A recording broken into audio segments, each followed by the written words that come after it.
वह अपने हाथों को एक दूसरे में मसलते हुए कब से खड़ी अपने अंदर तलाक बोलने के लिए मैं नहीं रहना चाहती आपके साथ। उसके कहने पर लैपटॉप की कीबोर्ड पर तेजी से चलती उसकी उंगलियां एकदम से ठहर गई। मीरा और सम्राट के बीच पूरे 10 साल का एज गैप था और यही एज गैप सम्राट की पर्सनालिटी को मीरा के सामने और खौफनाक बना देते थे। मीरा जो इस वक्त डर से पीली पड़ चुकी थी, अपने हाथों में साड़ी का पल्लू कसकर पकड़ लिया था।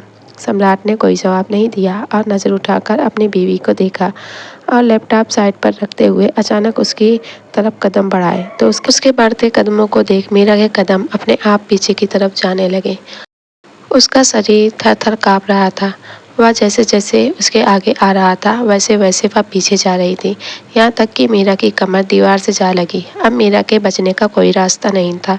सम्राट उसके सामने आकर रुका तो उसके जिस्म से उठने वाली महंगी परफ्यूम की खुशबू मीरा के हवासों पर छाने लगी। मीरा ने चुपके से गहरी सांस ली और नज़रें झुका ली। सम्राट ने अपना सर झुकाकर मीरा के चेहरे पर अपनी डार्क आंखें जमा गया। मीरा के आंखों से आंसू बहते हुए गालों पर गिर रहे थे। दिमाग ठीक है तुम्हारा? तुम जानती हो अभी जो तुमने कहा है उस पर मैं तुम्हारी जान भी ले सकता हूँ। वह इस कदर खौफनाक आवाज़ में गुर्राया कि मीरा के पूरे शरीर में सनसनाहट दौड़ गई। उसने अपने होंठ सख्ती से भींच लिए और आंसू लगातार दोनों गुलाबी गालों पर बहने लगे, जिसे रोकने की वह नाकाम कोशिश कर रही थी। वह दिल ही दिल में चीख रही थी, तड़प रही थी, मगर लब खामोश थे। वह जानती थी कि यह शादी एक मजबूरी का सौदा था जो उसकी इज्जत बचाने के लिए हुआ था, लेकिन इस वक्त उससे भी बड़ी एक मजबूरी उसके सर पर मौत बनकर घूम रही थी। सूरज के बाद शब्द उसके कानों में अभी तक गूंज रहे थे। अगर तुमने सम्राट अग्निहोत्री से तलाक लेकर मेरे सामने ना आई तो मैं तुम्हारी बहन को टुकड़े टुकड़े करके उसकी लाश तुम्हारे घर पहुंचा दूंगा। अनु उसकी छोटी मासूम बहन थी जो सूरज की कैद में जिंदगी और मौत के बीच लड़ रही थी। मीरा के पास कोई दूसरा रास्ता नहीं था। अगर वह सम्राट से तलाक ना लेती तो उसकी बहन मर जाती। सम्राट का दिया हुआ प्यार या शानदार घर या बैंक बैलेंस सब एक तरफ और उसकी छोटी बहन एक तरफ। मीरा के लिए यह लग्जरी लाइफ छोड़ना आसान नहीं था, लेकिन वह अपनी बहन के लिए सब कुछ छोड़ने को तैयार थी, यहाँ तक कि सम्राट को भी, जिसको पाने की लड़कियां दुआएं मांगती हैं। सम्राट उसके चेहरे के पल पल बदलते एक्सप्रेशन को अपनी ठंडी और डार्क आंखों से तक रहा था। उसे लगा कि शायद मीरा अभी भी सूरज से प्यार करती है और उसके पास जाने के लिए उससे पीछा छुड़वाना चाहती है। और यह सोच आते ही सम्राट के अंदर का मगरूर मर्द जाग उठा। उसने इस छोटी सी लड़की को सब कुछ दिया, मान सम्मान इज्जत, यहाँ तक कि अपना आप भी। फिर भी वह उससे दूर जाना चाहती थी और बड़ी दिलेरी से उसकी आंखों में आंखें डाले उससे तलाक मांग रही थी। सम्राट का गुस्से से खून खौल रहा था। उसका बस नहीं चल रहा था कि वह पूरी दुनिया को आग लगा दे। किसके कहने पर तुम इतनी बड़ी बात कह रही हो मुझसे? वह उसकी नाजुक कलाई को अपने मजबूत हाथों में भरकर झटका दिया। यह सब उस सूरज के कहने पर कह रही हो ना? बोलो, क्या जादू कर दिया है उसने जो इतना बड़ा धोखा देने के बाद भी तुम उसके लिए सब कुछ छोड़ने को तैयार हो? क्या है उसमें ऐसा जो मेरे पास नहीं है? या पैसा या इज्जत जो तुम जी रही हो, यह सब कुछ कम था क्या जो तुम उस 2 टके के इंसान के लिए मुझसे तलाक ले रही हो? सम्राट की आवाज़ गुस्से से फट रही थी। वहीं मीरा ने दर्द से अपनी आंखें बंद कर ली। उसका बाजू सम्राट की सख्त गिरफ्त में टूटता हुआ महसूस हो रहा था, लेकिन उसे सम्राट को खुद से दूर करना ही था, चाहे उसके लिए सम्राट की नज़रों में खुद को गिराना ही क्यों ना पड़े। मीरा का दिल कर रहा था कि वह उसके सीने से लगकर फूट फूट कर रोए और उसे अपनी बेबसी के बारे में बताए, ताकि वह उसे और उसकी बहन को बचा ले। वह अपनी मर्जी से दूर नहीं जाना चाहती क्योंकि वह उससे बहुत प्यार करती है, लेकिन मीरा ऐसा ना कर सकी। उसने अपने दिल की आवाज़ को दिल में दबाते हुए जब बोली तो आवाज़ पहले से और मजबूत थी। अगर आप मुझे सीधे से तलाक दे देते हैं तो ठीक, वरना मैं कोर्ट में जाकर आपके खिलाफ रिपोर्ट कराऊंगी, क्योंकि मैं आपसे कभी शादी करना ही नहीं चाहती थी। अब मुझे नहीं रहना आपके साथ। अभी उसने इतना ही कहा था कि सम्राट के सब्र का बंधन टूटा और चटाक की एक जोरदार आवाज़ कमरे में गूंजी, क्योंकि सम्राट ने पहली बार किसी लड़की पर हाथ उठाया था। इस अचानक हमले पर मीरा का सर जोर से दीवार पर लगा, जिससे उसके माथे के किनारे से खून की पतली सी धार बहने लगी। सम्राट गुस्से से खून छलकाती आंखों से सर पकड़े जमीन पर बैठी मीरा को देखा, जो अब सिसक सिसक कर रो रही थी। उसके चेहरे पर दर्द और दुख के गहरे साए थे, मगर मीरा की आंखों में अभी भी एक अजीब सी खामोशी थी। सम्राट का वहां रुकना अब नामुमकिन था। उसे लग रहा था कि अगर वह यहाँ एक पल भी रुका तो शायद वह अपने आप पर काबू न रख पाए और मीरा का गला दबा दे। सम्राट बिना कुछ कहे झटके से मुड़ा और सोफे पर रखे अपने गाड़ी की चाबी उठाया और लंबे लंबे कदम उठाता हुआ कमरे से बाहर निकल गया। मगर जाते हुए कमरे का दरवाजा इतनी जोर से बंद किया कि पूरे कमरे की दीवार जैसे हिल गई। गाड़ी के स्टार्ट होने की आवाज़ कमरे तक आई और जैसे ही सम्राट गया, मीरा मीरा टूटकर बिखर गई और फूट फूट कर ऐसे रोई जैसे अब सब कुछ खत्म हो गया। और सच यही था, वह अपने हाथों से ही अपनी हंसती मुस्कुराती जिंदगी को उजाड़ने के दर पर आ गई थी, सिर्फ अपनी बहन के लिए। मीरा ने कांपते हुए अपने गाल पर हाथ रखा, जहां सम्राट के थप्पड़ मारने से उसे जलन हो रही थी और उसके सर में दर्द की टीसें उठ रही थी। लेकिन यह दर्द उस दर्द के आगे कुछ नहीं था जो उसके दिल में हो रहा था। मीरा के रोने की आवाज़ से दरो दीवार भी उदास हो गए थे। वह खुद को घसीटते हुए बेड के साइड टेबल के पास पहुंची और कांपते हाथों से दराज खोलकर उसके अंदर से एक फ़ोटो बाहर निकाली, जिसमें वह और उसकी बहन अनु थी। मीरा फ़ोटो को अपने सीने से लगाकर अपनी बेबसी पर फिर से रो रही थी। काश मैं आपको बता सकती सम्राट कि मैं आपसे कितना प्यार करती हूँ, लेकिन मेरी बहन मेरी पूरी ज़िंदगी है। मैं अपनी जान तक दे सकती हूँ उसके लिए। मैं मजबूर हूँ सम्राट, मैं बहुत मजबूर हूँ। मैंने यह ना किया तो वह शैतान मेरी अनु को मार देगा। मैं क्या करूँ, किससे मदद मांगूँ? किसी को सच भी नहीं बता सकती वह किस तकलीफ से गुजर रही थी, या कोई नहीं जानता था। और रोते रोते वह ऐसे ही सो गई। उसकी ज़िंदगी किस मोड़ पर आ गई थी, जहाँ एक तरफ उसकी मोहब्बत थी तो दूसरी तरफ उसकी जान से प्यारी बहन।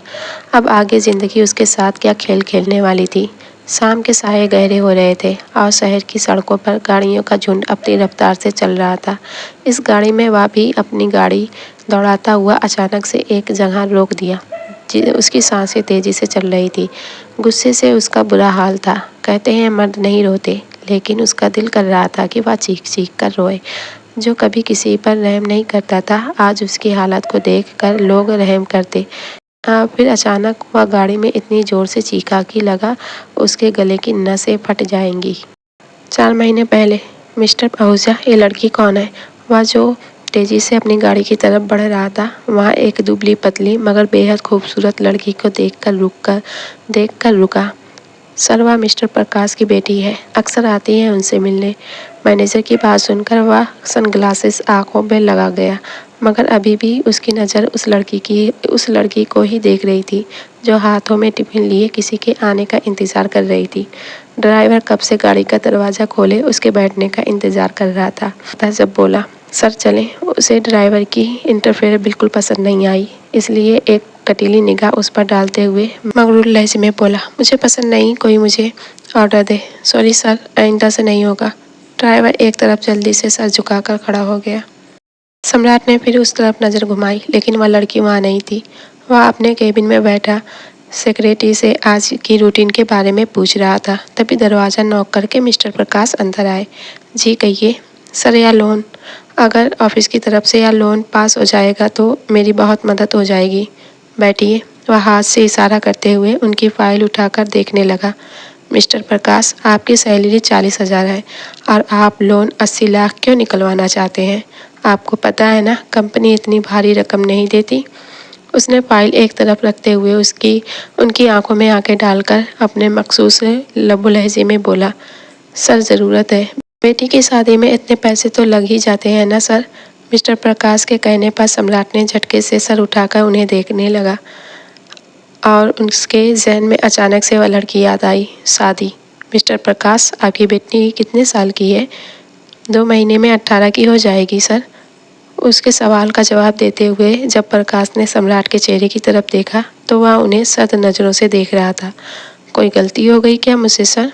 प्रकाश उसकी नज़रों से घबराकर बोले, सॉरी मिस्टर प्रकाश, आपका लोन पास नहीं हो सकता और बेहतर होगा कि आप अपनी बेटी की शादी करने की बजाय पढ़ाई पर ध्यान दें। सम्राट नहीं जानता था कि वह उस अनजान लड़की के लिए इतना फिक्रमंद क्यों हो रहा है। हमारे यहाँ बच्चियाँ इतना पढ़ाई नहीं करती, तो क्या आपके यहाँ नाबालिग लड़कियों की ही शादी कर दी जाती है? आप जानते हैं ना, आपके ऐसा करने पर मैं आप पर केस कर सकता हूँ। प्रकाश की बातें उसके गुस्से को हवा दे रही थी। नहीं नहीं सर, ऐसे मत करिए प्लीज़। तो फिर सोचना भी मत उसकी शादी करने का, जब तक वो बालिग ना हो जाए। वह नहीं जानता था क्यों वह अपने एक कर्मचारी की पर्सनल लाइफ में इंटरफेयर कर रहा है, लेकिन उसे क्या पता था कि प्रकाश झूठ बोलकर उससे पैसे लेकर अपनी बेटी की शादी करेगा। सर, मैं ऐसा बिल्कुल नहीं करूँगा।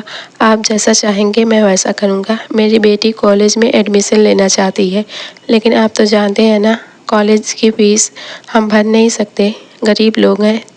तुम्हारी बेटी की पढ़ाई में जितना खर्चा आएगा वो सारा मैं पूरा कर दूंगा। उसने सिर्फ कहा नहीं, बल्कि चेक पर भारी रकम साइन करके प्रकाश के सामने किया, तो प्रकाश की बातें ही खिल गई इतने सारे पैसे देखकर। और कुछ दिनों बाद उसे पता चला कि प्रकाश ने उससे पैसे लेकर अपनी बेटी की पढ़ाई की बजाय आज उसकी शादी कर रहा है। यह सुनकर तो उसका दिमाग ही घूम उठा था। उसे सब कुछ बर्दाश्त था सिवाय झूठ और धोखा देना, और प्रकाश ने उसके साथ धोखा किया था। मिस्टर आहूजा, प्रकाश की बेटी की शादी कहाँ हो रही है? सर, हम देख लेंगे, वैसे भी पुलिस वहाँ पहुँचने वाली है। आपको वहाँ जाने की ज़रूरत नहीं है, मैनेजर ने उसके गुस्से से डरते हुए कहा। मिस्टर आहूजा, मैंने आपसे एडवाइस मांगी कि मुझे क्या करना चाहिए। सम्राट इतने शांत मगर कांटेदार लहजे में बोला कि मैनेजर चुपचाप उसे उस जगह पहुंचा दिया जहां आज प्रकाश की बेटी की शादी थी। साफ पता चल रहा था कि प्रकाश ने वह पैसे शादी पर लगाए हैं। बारात आ चुकी थी। सूरज, जिसकी उम्र लगभग 30 या 32 साल की होगी, जिसका सांवला रंग लेकिन कसरती जिस्म का मालिक था। दिखने में कोई खास कशिश नहीं थी। सूरज ने अपने माँ बाप को शादी के लिए जिद करके मनाया था, क्योंकि उसका कहना था कि उसे मीरा से पहली नज़र वाला प्यार हो गया है। दीदी, अब क्या होगा? वह सूरज बारात भी लेकर आ गया। अनु मीरा को दुल्हन बनता देख रोते हुए बोल रही थी। कुछ नहीं होगा, तुम चुप हो जाओ। उसने भारी दिल से अपनी बहन को दिलासा दे तो दिया, लेकिन अपने दिल का क्या करती जो इस शादी पर राजी नहीं था। पापा ऐसा क्यों कर रहे हैं हमारे साथ? क्या हम उनकी सगी औलाद नहीं है? आपने देखा है सूरज को, कितना बड़ा है आपसे। बिल्कुल अच्छा नहीं लगता। आपके लिए तो कोई शहजादा आना चाहिए था। अनु मीरा को अनु मीरा से 4 साल छोटी थी। अपनी बहन की ज़िंदगी को बर्बाद होता देख लगातार रो रही थी, लेकिन उसके बाप को बिल्कुल परवाह नहीं थी अपनी बेटियों की। कुछ देर में मीरा को उठाकर मंडप में लाया गया तो लोग आपस में बातें कर रहे थे। या तो बाप बेटी की जोड़ी लग रही है, तो कुछ लोग कह रहे थे कि अरे कोई और चक्कर होगा, इसलिए तो प्रकाश अपनी बेटी को उस सूरज के साथ शादी कर रहा है। जितने लोग उतनी बातें, लेकिन उनमें से खड़ा एक शख्स अपनी शानदार पर्सनालिटी के साथ बोला, ये शादी नहीं हो सकती। उसकी आवाज़ के साथ सबने मुड़कर उसको देखा और सबका हैरत से मुंह खुल गया। कुछ लोग तो उसे पहचान गए थे और कुछ लोग अभी भी उसकी शख्सियत से अनजान थे। वहीं प्रकाश के चेहरे का रंग अपने मालिक को देखकर सफ़ेद पड़ गया था। क्यों नहीं हो सकती हमारी बेटी की शादी? सूरज के बाप ने पहले तो बड़े गुस्से में बोले, लेकिन सम्राट का ऑरा ही ऐसा था कि आवाज़ अपने आप दबती चली गई। वहीं मंडप में बैठा सूरज गुस्से से फुंकारते हुए उसे खा जाने वाली नज़रों से तक रहा था, जो उसके और मीरा के बीच का दुश्मन बनकर आया था। इतने में पुलिस भी वहां आई और उस प्रकाश को अरेस्ट कर ले जाने लगी। प्रकाश जल्दी से सम्राट के सामने हाथ जोड़ते हुए बोला, सर, मुझे माफ़ कर दें। मैं जानता हूँ कि मैंने आपके साथ धोखा किया है, लेकिन आप तो जानते हैं मैं अपनी बच्ची की पढ़ाई अफोर्ड नहीं कर सकता। मेरी बेटी की शादी एक बार निपट जाए तो मैं आपके सारे पैसे लौटा दूंगा। वह उसके पैर पकड़ने लगा। जब उसने अपने पैर झटके से छुड़वाए, पैसे दोगे तो अभी, वरना अपनी बेटी की शादी कैंसिल करो। सम्राट के लिए चंद लाख कुछ नहीं थे, लेकिन वह जानता था कि अगर वह यहाँ से गया तो प्रकाश अपनी बेटी की ज़िंदगी फिर से बर्बाद करेगा। जी जी, नहीं होगी ये शादी, वह जल्दी जल्दी कह रहा था। जब सूरज के माँ बाप वहाँ आते हुए बोले, अरे हम अब खुद नहीं करेंगे आपकी बेटी के साथ शादी। रखो अपनी बेटी को अपने पास, हमारी बेइज्जती करवा दी। वो लोग कहते हुए वहाँ से सूरज को घसीटते हुए ले गए। अब तो ठीक है ना सर, मैंने अपनी बेटी की शादी नहीं करी और मैं बहुत जल्द आपके पैसे भी लौटा दूंगा। प्रकाश खुश होते हुए कह रहा था तो सम्राट ने गहरी सांस ली। उसने कभी अपने किसी ऑफिस स्टाफ की पर्सनल लाइफ में इंटरफेयर नहीं किया था, लेकिन आज वह इस हद तक आ गया था कि प्रकाश जैसे लीचड़ इंसान के घर तक आ गया था। वह जानता था कि अगर वह यहाँ से गया तो प्रकाश फिर से मीरा की शादी करवा देगा, जिसकी मासूमियत उसे अपनी ओर खींच रही थी। तुम्हें पैसे देने की ज़रूरत नहीं है, लेकिन तुम्हें अपनी बेटी का हाथ मेरे हाथ में देना होगा। उसका ऐसा करने का कोई इरादा नहीं था, लेकिन अचानक ही उसके मुंह से यह सब निकल गया था। पास पास खड़े सिक्योरिटी गार्ड और ड्राइवर भी हैरान थे कि उसके बॉस क्या करने जा रहे हैं। प्रकाश की खुशी का तो कोई ठिकाना ही नहीं था और उसने मीरा को सम्राट के साथ शादी करके रुखसत कर दिया। सम्राट उसे बड़े से आलीशान बंगले में लाया, क्योंकि मीरा ने जिंदगी में पहली बार इतना बड़ा बंगला देखा था जो बिल्कुल महल जैसा था। फिर धीरे धीरे उन दोनों के बीच अंडरस्टैंडिंग के साथ साथ अनकही मोहब्बत ने भी शुरुआत कर दी थी। सम्राट उसका बहुत अच्छे से ख्याल रखता था। मीरा को अपने बाप से कोई अच्छे की उम्मीद नहीं थी, इसलिए उसने सम्राट से कहकर अपनी बहन अनु को हॉस्टल में शिफ्ट करवा दिया था, क्योंकि वह जानती थी कि जिस तरह से शादी टूटी है, सूरज बौखलाया होगा और वही हुआ जिसका उसे डर था। सूरज उसकी बहन को हॉस्टल से किडनैप कर कर उसे ब्लैकमेल कर रहा था। इस वक्त वह दोनों एक रेस्टोरेंट में बैठे थे। यह शहर का माना जाना रेस्टोरेंट था, जहाँ जो लोगों की प्राइवेसी और बिजनेस मीटिंग के लिए फेमस था। यहाँ अपर क्लास के लोग कुछ देर सुकून के लिए आते थे। वहीं एक कोने में मीरा बैठी थी, जिसकी आंखों में दर्द की लकीर और चेहरा मुरझाया हुआ था। आंखों के नीचे गहरे हल्के इस बात की गवाही दे रहे थे कि वह कई रातों से चैन से सोई नहीं है। ठीक उसके बराबर में बैठा सूरज मक्कारी से मुस्कुरा रहा था, जैसे वह मीरा की बेबसी का जश्न मना रहा हो। मीरा हिचकियों से रोते हुए बोली, सूरज मेरी बहन को छोड़ दो प्लीज़, वह बहुत मासूम है। उसका इस सब में क्या कसूर? तुम मेरी एक बार उससे बात करवा दो। मैं उसकी सिर्फ आवाज़ सुनना चाहती हूँ। प्लीज़ मुझे उसकी एक बार आवाज़ सुनने दो। वह उसके आगे हाथ जोड़ते हुए मिन्नत कर रही थी, जबकि सूरज के चेहरे पर कमीनगी से मुस्कुराहट और गहरी होती गई और वह थोड़ा आगे को झुककर मीरा की आंखों में देखा। अनु का कसूर बस इतना है कि वह तुम्हारी बहन है, और तुम्हारा कसूर यह है कि तुमने मुझे छोड़कर उस सम्राट के साथ शादी की। तुम्हारे बाप ने भी मुझे धोखा दिया है, तो उसका बदला मुझे किसी न किसी से तो लेना था ना। अब देखना, मैं तुम्हें कहीं का नहीं छोड़ूंगा और सम्राट तुमसे नफरत करेगा। तुम देखती जाओ मैं करता क्या हूँ। वह उसकी आंखों की बेबसी और आहों पुकार को इग्नोर करता हुआ अपने मुद्दे पर आया। मैंने जो कहा था तुमने वह किया या नहीं? मैंने वह सब किया जो तुम चाहते थे। मैंने सम्राट से तलाक का कह दिया है। तो दिखाओ पेपर। सूरज ने चमकती आंखों से कुर्सी पर टेक लगाते हुए बड़े आराम से कहा। अभी सम्राट ने साइन नहीं किया है, लेकिन बहुत जल्द कर देंगे। मीरा घबराकर बोली, मुझे तुम्हारी बातों में कोई दिलचस्पी नहीं है। मुझे रिजल्ट चाहिए, और जब तक तुम मुझे उसके साइन किए तलाक के पेपर नहीं दिखाओगी, मैं तुम्हारी बहन को नहीं छोड़ूंगा। और याद रखना, अगर तुमने कोई चालाकी करने की कोशिश की या सम्राट को कुछ भी बताया तो तुम्हारी बहन की लाश तुम्हें मिलेगी। सूरज ने गुस्से से दांत पीसते हुए मुक्का इतनी जोर से मेज पर मारा जिससे मीरा डरकर अपनी जगह से उछल पड़ी। रिलैक्स, तुम तो अभी से डरने लगी। वह हंसे जा रहा था मीरा की हालत पर, और वह नहीं जानती थी कि आगे किस्मत उसके साथ क्या खेल खेलने वाली है। दूसरी तरफ इसी रेस्टोरेंट में दो आंखें उन दोनों पर जमी थी। उसके चेहरे पर खौफनाक हद तक रख्तगी और लहू आंखें गुस्से से अपनी बीवी पर थी। वह सब देख रहा था कि वह कैसे कैसे वह उस लड़के के आगे हाथ जोड़ते हुए रो रही है। सम्राट मीटिंग के सिलसिले में रेस्टोरेंट में आया था, जब अचानक ही उसकी नज़र कोने में अपनी बीवी पर पड़ी। पहले लगा कि कोई और है, लेकिन वह गलती कैसे कर सकता था उसे पहचानने में। सम्राट उसे पहचान गया था। उसकी बीवी उसे छोड़कर सूरज के आगे हाथ जोड़कर गिड़गिड़ा रही थी। अचानक उसके दिमाग में गुजरे हुए पल किसी फिल्म की तरह आंखों के सामने लहराने लगे। जब उसने कहा था कि वह उसके साथ नहीं रहना चाहती, सम्राट को लगा कि उसकी गलती है जो उसे टाइम नहीं दे पाता, लेकिन यहाँ तो वह अपने आशिक से मिलने के लिए उससे तलाक ले रही थी।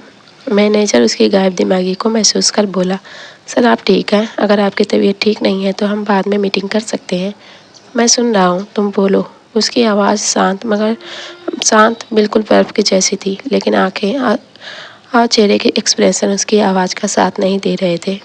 फिर उसने देखा कि सूरज उस पर गुस्सा कर रहा है और उसकी बीवी चेहरा हाथों में छुपाए फूट फूट कर रो रही थी। जो भी था उसके दिल को तकलीफ हो रही थी। उससे मीरा का रोना बर्दाश्त नहीं हुआ और वो एक झटके में उठकर लंबे लंबे कदम बढ़ाकर बाहर निकल गया। गाड़ी में बैठा सम्राट लंबी लंबी सांसें लेकर खुद को कंपोज किया। वह मीरा के पास नहीं गया था क्योंकि वह उसकी इज्जत थी और वह अपनी इज्जत को लोगों के सामने शर्मिंदा नहीं कर सकता था। उसे मीरा से लाख शिकायत सही, लेकिन वह उनके आपस का मामला था। मीरा बेचैनी से उसके आने का इंतज़ार कर रही थी। जब से उसने तलाक की बात की थी, सम्राट उससे रूठा रूठा रहने लगा था। घर भी बहुत कम ही आता था। वह कमरे में चक्कर लगाते हुए बार बार अपनी आंखों में आए आंसू को भी हाथों से पोंछ रही थी। तभी क्लिक की आवाज़ के साथ दरवाज़ा खुला और सम्राट अपनी शानदार पर्सनालिटी के साथ अंदर आया। मीरा ने आने वाले को देखा और दिल में सोचा, कौन बदनसीब लड़की होगी जो उसका साथ नहीं चाहेगी। लेकिन शायद वह बदनसीब थी जो उससे दूर होना चाहती थी। मीरा दीवानों की तरह सम्राट को देखे जा रही थी, जबकि सम्राट उसे बिल्कुल नज़रअंदाज किए अपने काम कर रहा था। उसने वार्डरोब से कपड़े निकाले और वॉशरूम से चेंज करके बेड के एक साइड पर आकर सो गया। कुछ देर बाद मीरा भी उसके बराबर में लेटी थी। उसका दिल चाह रहा था कि आज उसके सीने पर सर रखकर उससे बातें करे, उसे अपने दिल का हाल सुनाए, लेकिन वो ऐसा नहीं कर सकी थी। एक कमरे में एक ही बेड पर दोनों अजनबियों की तरह सोए थे, लेकिन नींद दोनों की आंखों से कोसों दूर थी। सुबह सम्राट मीरा के उठने से पहले ही ऑफिस आ गया। उसके हर एक अंग से बेचैनी साफ झलक रही थी और टेंशन में सिगरेट पर सिगरेट फूंकता जा रहा था। क्या वह इतनी आसानी से मीरा को खुद से दूर कर देगा? नहीं, बिल्कुल नहीं। वह उसकी बीवी थी, इतने सालों का रिश्ता था उन दोनों के बीच। अब वो बिना वजह जाने उसे खुद से दूर तो नहीं कर सकता था। उसे पिछली बातें याद आ रही थी। उनके बीच सब कुछ ठीक था, दोनों एक दूसरे के साथ अपनी शादीशुदा ज़िंदगी में खुश थे। फिर अचानक मीरा को तलाक का ख्याल क्यों आया? सर, क्या मैं अंदर आ सकता हूँ? मैनेजर ने नॉक किया तो सम्राट ने मुड़कर दरवाजे की तरफ देखा और आँख के इशारे से अंदर आने को कहा। सर, आपने जो कहा था मैं उन्हें ले आया। ये है डिटेक्टिव अरविंद। ठीक है, तुम जा सकते हो। सम्राट को गवारा नहीं था कि वह अपने मैनेजर के सामने अपनी पर्सनल बातें करे। उसे तो यह भी गवारा नहीं था कि वह अपने और मीरा की बातें किसी तीसरे के सामने करे। लेकिन हालात ही ऐसे पैदा हो गए थे कि उसे सच जानने के लिए किसी डिटेक्टिव का सहारा लेना पड़ रहा था। जी सर, मैं क्या मदद कर सकता हूँ आपकी? अरविंद सम्राट के सामने बैठा पूछ रहा था। सम्राट ने चेयर पर सर टिकाकर कुछ पल छत को घूरता रहा, फिर एकदम से सीधा होकर टेबल पर अपने दोनों हाथ फंसाकर अकड़कर बैठ गया। इस एनवलप में जो लड़का और लड़की हैं, मुझे उन दोनों की पूरी डिटेल चाहिए। वह कहाँ मिलते हैं, कब मिलते हैं, क्या बातें करते हैं, सब कुछ। और 2 दिन के अंदर अंदर पूरी सच्चाई मेरी टेबल पर होनी चाहिए।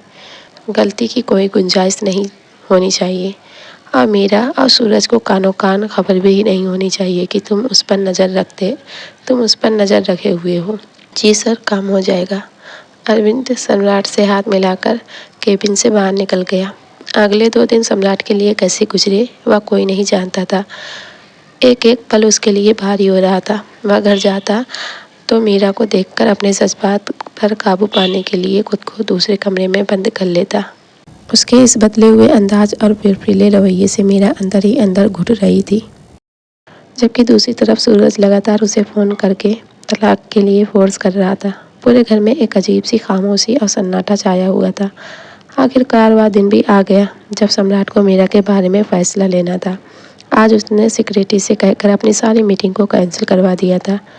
अभी वह अपने ऑफिस में इधर से उधर घूमते हुए अपने दिल की धड़कन को काबू पाने की कोशिश कर रहा था, जब नॉक करके अरविंद अंदर दाखिल हुआ। उसके हाथ में एक फाइल थी। सम्राट बेचैनी से उसके पास आते हुए बोला, क्या रिपोर्ट है? बोलो, क्या सच है?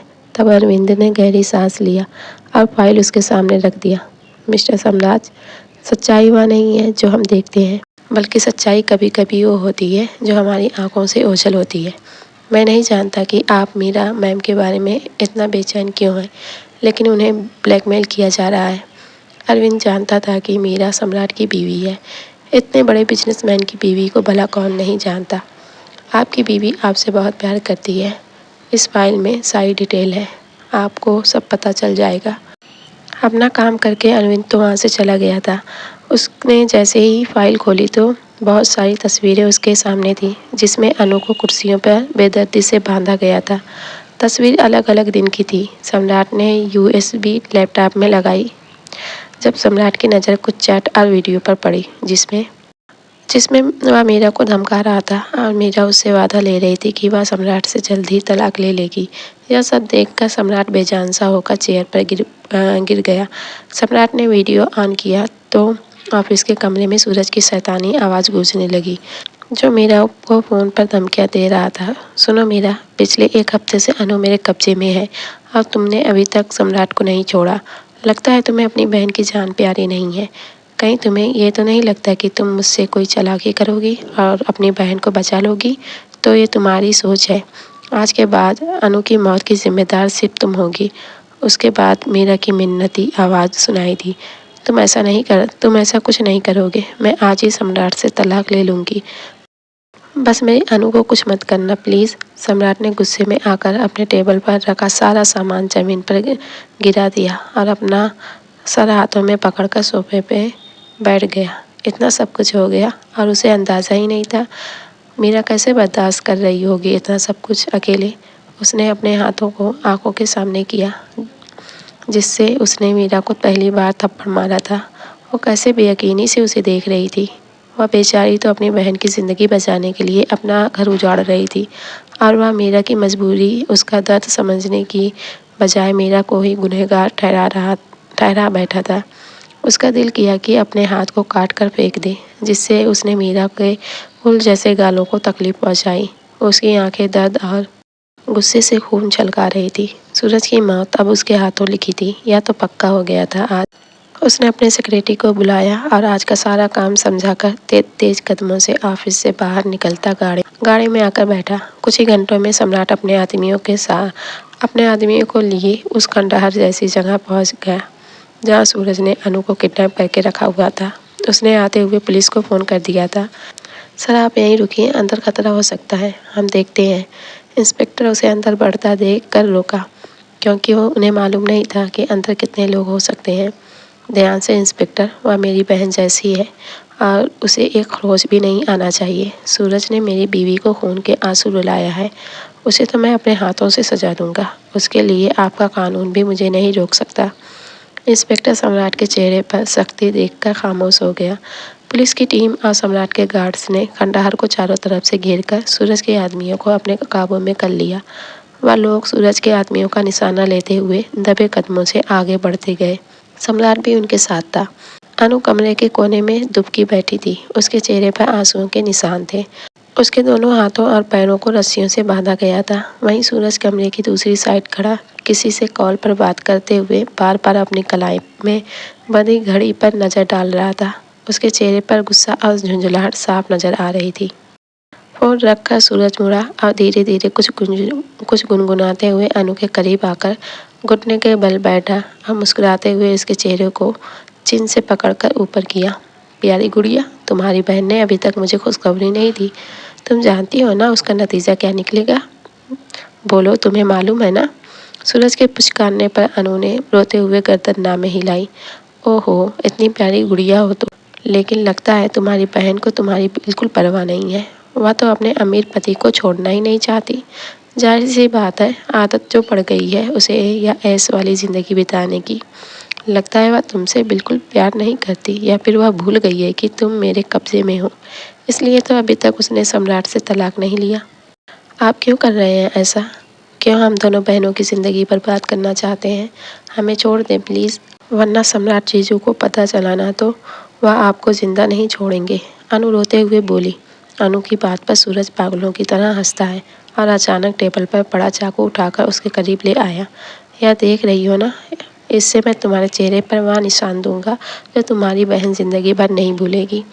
अब सूरज हंस नहीं रहा था, बल्कि उसका लहजा बर्फ जैसा ठंडा था। आज तुम्हारा आखिरी दिन है। वह चाकू को अनु के चेहरे के करीब घुमाते हुए फिर से हंसने लगा।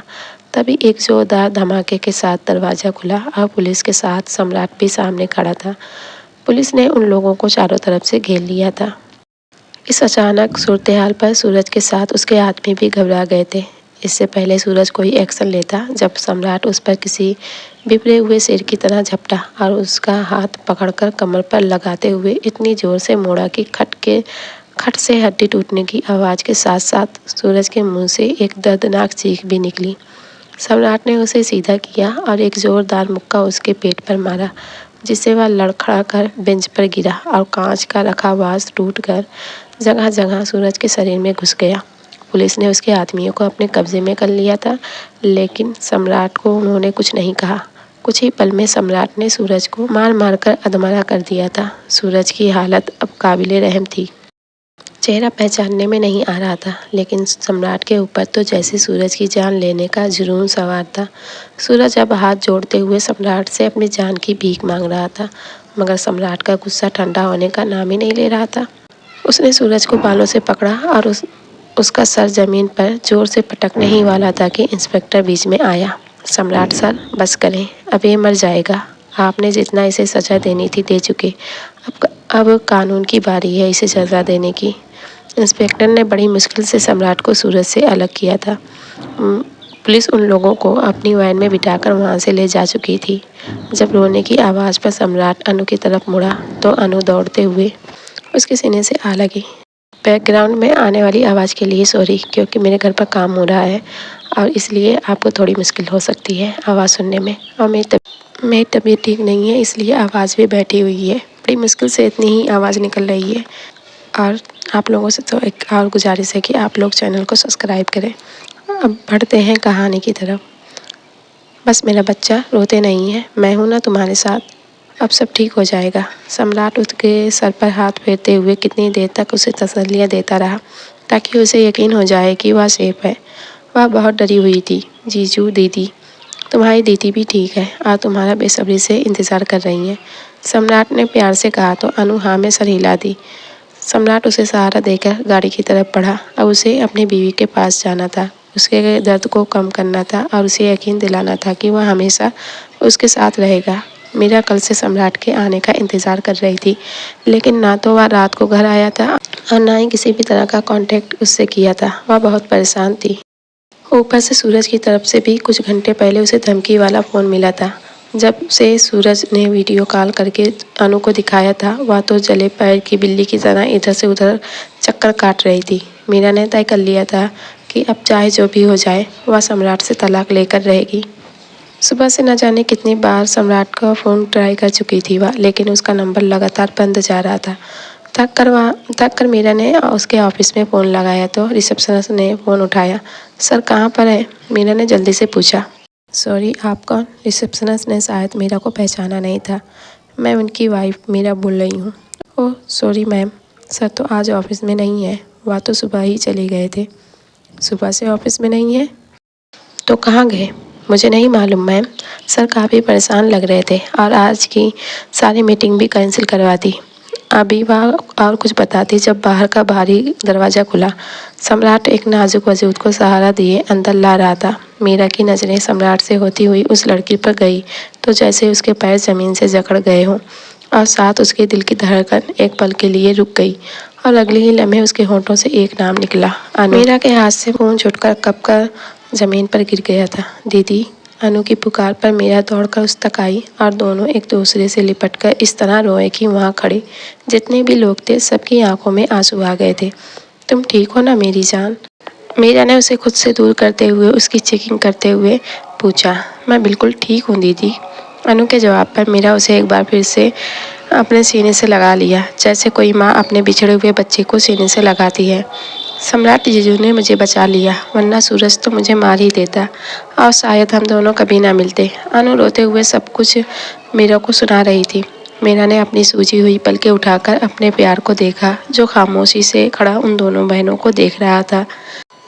अनु, तुम थक गई होगी ना, कमरे में जाकर आराम करो, उसने एक मिनट से कहकर अनु को कमरे में भिजवाया।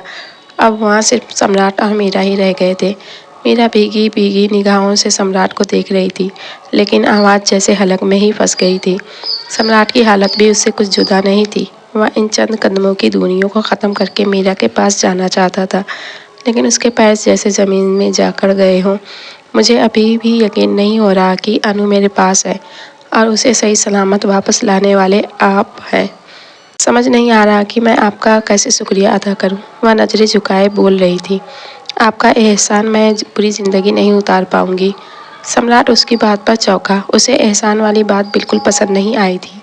क्या वह उसे गैर समझ रही थी? मैंने कोई एहसान नहीं किया, बल्कि अपना फ़र्ज़ निभाया है। अनु मेरी बहन है, बल्कि मेरी गलती है। मुझे खबर लेनी चाहिए थी। मेरी लापरवाही की वजह से तुम दोनों बहनों को इतना सब कुछ झेलना पड़ा। हो सके तो मुझे माफ़ कर दो। मैं शर्मिंदा हूँ अपनी कोताहियों की वजह से। सम्राट उसके सामने घुटनों के बल बैठा, दोनों हाथ जोड़ गया। मीरा तो तड़प ही उठी थी उसके नीचे बैठने पर। कोई कह सकता था उसे देखकर कि यह बिजनेस टाइकून सम्राट है, जो चुटकियों में करोड़ों की डील साइन करता है, जिसके साथ काम करने के लिए लोग तरसते थे। आज वो अपनी बीवी के कदमों में बैठा उससे माफ़ी मांग रहा था। ऐसा मत करें प्लीज़, मुझे तकलीफ़ हो रही है। मीरा उसके हाथ को अपने हाथों में लेती खुद भी उसके बराबर बैठ गई। गलती मेरी थी, मुझे आपको बताना चाहिए था, लेकिन मैं डर गई थी सूरज की धमकियों से। बस अब कुछ मत कहो। सम्राट ने उसके होठों पर उंगली रखी तो मीरा बुरी तरह से उसके सीने से लगी रोने लगी। सम्राट जो इतने दिनों से तड़प रहा था, उसे अपने सीने से लगाए सुकून से आंखें बंद कर गया। उसे ही मीरा ही उसका सुकून और उसकी मोहब्बत थी।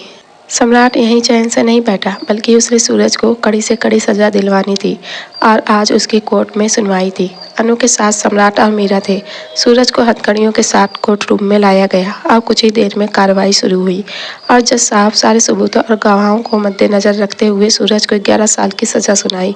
लेकिन सम्राट को चैन नहीं था। उसे ये सजा उम्र भर के लिए देनी थी और वह अपने मकसद में एक दिन जरूर कामयाब होगा।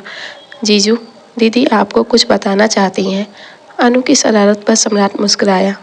सम्राट जो आज ही दुबई से आया था, घर में खुशी का माहौल देखकर खुश हुआ, लेकिन अपनी जान से प्यारी बीवी के चेहरे पर एक अनोखी चमक देख पहले तो चौंका, फिर मुस्कुराते हुए उसके पास आकर मीरा के सर पर बोसा दिया। क्या बात है मीरा, जल्दी बताओ। मेरे तो कान तरस गए हैं तुम्हारी आवाज़ सुनने के लिए। बात नहीं जीजू, खुशखबरी सुनने के लिए कान तरस गए हैं। अनु ने एक बार फिर उसे छेड़ा, जिस पर सम्राट खिलखिलाकर हंसा, मगर मीरा ने उन जीजा साली की बातों पर चेहरा झुका लिया। और खैर, अब आपको ज़्यादा इंतज़ार नहीं करना पड़ेगा।